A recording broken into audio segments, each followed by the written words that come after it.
Okay, here we are at the top of page 3 for 4.5. Again, we're looking at the point-slope form of the equation.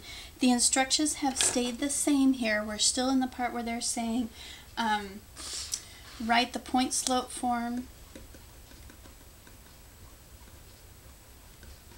of the equation and then use it to find the slope-intercept form of the equation. So we're still in the same set of directions, so it's kind of that multi-layer step of problems here.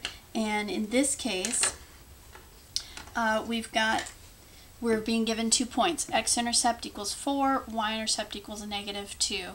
I kind of gave it away there. I wanted to say it differently. As it says, this is what we're given right here. You want to ask yourself, what are you given? And what we've been used to is either seeing point and a slope or 2 points. So what are you given here? You're actually given 2 points.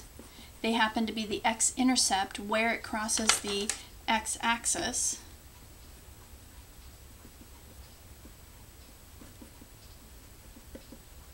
and the y-intercept where it crosses the y-axis.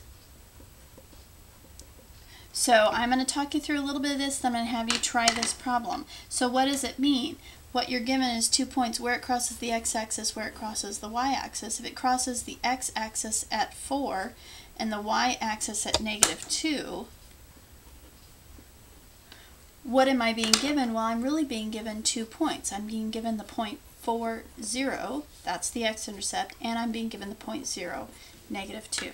Okay, so now you should be able to try this problem understanding that we've been given 2 points and go from there. Write the point-slope form of the equation, use it to find the slope-intercept form of the equation, starting with just 2 points. Okay, hit pause, come back when you're ready to check those 2 answers. Okay, because you were given 2 points, you had to come up with slope. So you have to use the slope formula first. Then once you get the slope, you could use either of the 2 points. So there's 2 versions of the point-slope form. So for point-slope, you could have had y minus 0 is equal to 1/2 x minus 4. Positive 1/2 is what you get when you figure out slope. Or you could have had y plus 2 is equal to 1/2 times x minus 0. Either one of those would have been fine for point slope. And then when either one, you distribute the 1/2, rearrange, solve for y.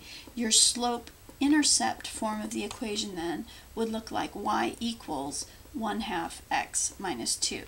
No matter what point you plug in from this line into point-slope form, you will end up with the same, everybody ends up at the same version of slope-intercept. That's why this one is our friend, is because it gets everybody a quick peek at the graph, and everybody lands in the same place for slope-intercept. Point-slope is our fallback plan because it allows us to get to where we need to go, the slope-intercept, with the information that we're given, with the intercepts. Now, here's something I wanted to show you, okay?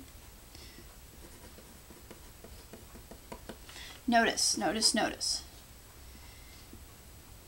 We don't normally use point-slope if we can go straight to slope-intercept. Remember, point-slope is our fallback plan. It's if we don't, when everything else fails. Well, if the goal was to get to slope-intercept form, if that's all I asked you on a test, if I didn't force you to going this route, going point-slope and then to slope-intercept, but if I just said slope-intercept form is what you want to end up with here, you could notice that one of the points is the y-intercept.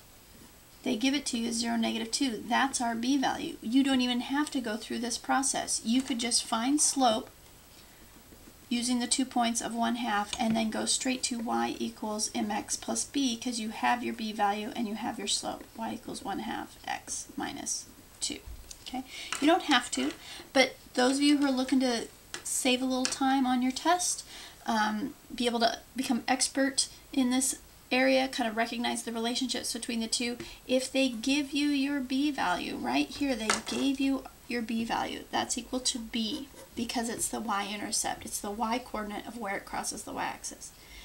And then you can count off, or you can use slope formula to come up with your slope of 1/2 So that's what you need to come up with first, was a slope. Y minus y over x minus x. Take your coordinates, or y2 minus y1 over x2 minus x1. But you can jump straight to that. So anyway, this is one we'll do together again in class, kind of work it through. Hopefully you tried it and got to both of these points. Again, either of the point slope forms would be acceptable because it's slope, which will be the same for everybody, but it's any point on the line, and they give us two to choose from. So you could use the 4, 0, or you could use the 0, negative 2. Okay, and page 266 has a nice helpful reminder about point slope form of the equation of the line, and it's talking about all lines except for vertical. Vertical lines would have x equals a number form. So it doesn't work for this particular equation because slope for a vertical line slope is undefined. So you could not use this in the case of a vertical line, but for every other line out there, including horizontals, point slope is a nice fallback plan for when you want to get to a different form, specifically like slope intercept or standard, but you aren't given enough information to just go directly there. All you have to work with is either point and a slope, or any point and the slope, or 2 points. From there you'd go to slope, pick a point, go. Okay, hopefully it's starting to come together for you. We'll do some of the tries together in class, and of course bring your questions. You might want to take a moment to talk it through what you've seen over the last few pages with somebody else before we move on, okay? And we'll see you at the bottom of page 3. Good job.